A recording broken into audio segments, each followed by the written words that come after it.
Here's a video I took yesterday on Friday, August 11th, 2023, walking towards downtown Lahaina, Front Street, the main Front Street. I was too exhausted at the time to speak and do a voiceover live, and I could not live stream. So I'm just going to talk over this a little bit, and you guys can watch a 5-minute video of pretty much just raw footage walking down the street and what it's like right now.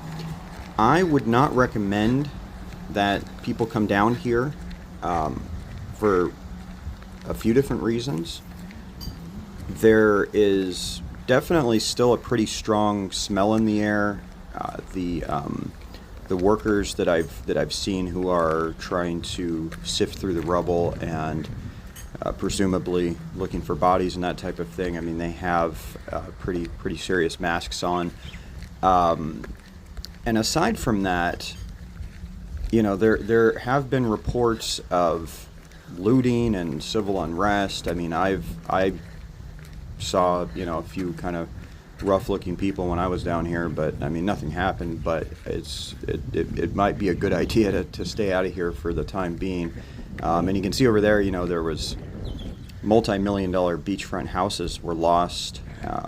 You know, I mean, I know every house on Maui nowadays is almost every house is going to be over $1 million, but there were houses that were probably, you know, 10 million that were lost beachside here.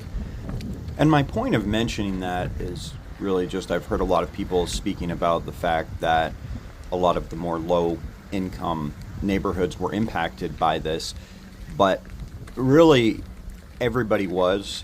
There were certainly affluent people on the beach that lost everything as well, and there are many businesses, I mean, steel structures, the outlet mall, I mean, pretty much nobody that was in the path of this fire escaped unscathed. And you know, there's a lot of things that are going to have to be rebuilt.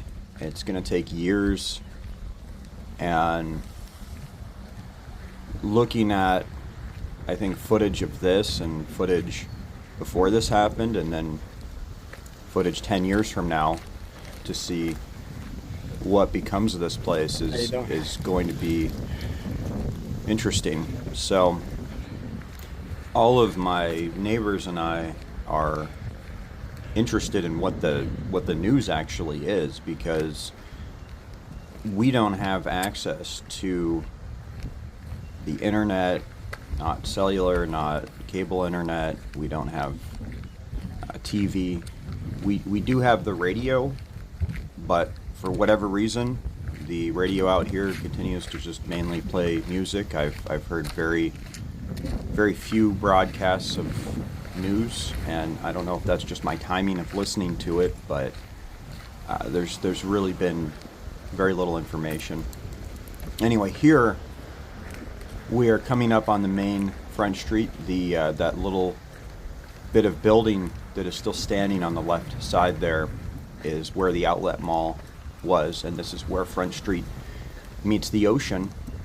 This is kind of the northern little strip where of the area where the tourists would walk. And this is also, from my understanding and from what the Coast Guard has said, where over 100 people jumped into the water to save themselves from the fire. And unfortunately, you know, not all of them made it. I don't know what the numbers are at this stage, but I would expect that with, you know, just as with any disaster of this magnitude, the numbers are going to continue to go up. But it's obviously going to be a long time before the dust settles, before people really even have a full understanding of what happened here. Anyway, guys, I'm going to do my best to keep bringing you the real story, unfiltered, of what's actually going on the ground here. I know it's been a long time since I've posted much on TikTok, but I really only spend any time here when I have something to show you guys. Thanks for watching, and I'll see you soon.